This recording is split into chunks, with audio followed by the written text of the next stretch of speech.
तर संजय राऊत यांना आज 5 वर्षांनी या गोष्टी का सांगाव्याशा वाटतायत असा सवाल मंत्री शंभूराज देसाईंनी उपस्थित केलाय।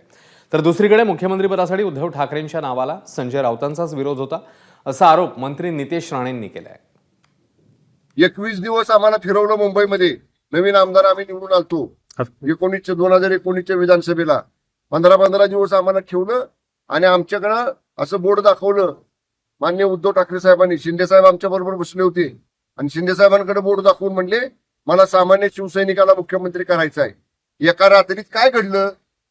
आणि जर तुम्ही संजय राऊत आता म्हणतायत ना पवार साहेबांचा विरोध होता, 5 वर्षात का नाही बोलला?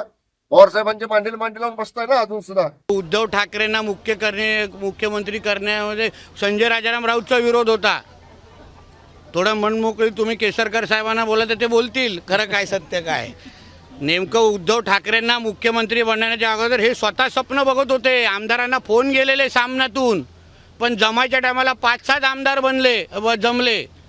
म्हणून मुळात त्यांनी सांगावं की बाबा तुम्हाला खरंच उद्धव ठाकरेंना मुख्यमंत्री बनवायचं होतं का? आता कोण काय म्हणताय, आता काय म्हणजे मला भविष्यात तर मला असं दिसतं हे सगळीच परिस्थिती पाहून की तर तुम्ही एखाद्या पोराच्या सख्खा म्हणजे स्वतःच्या पोराचं नाव ठेवताना मला का विचारलं नाही अशी म्हणायची पाळी महाराष्ट्रात येईल।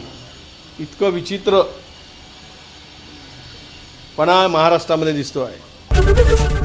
एबीपी माझा, उघडा डोळे बघा नीट।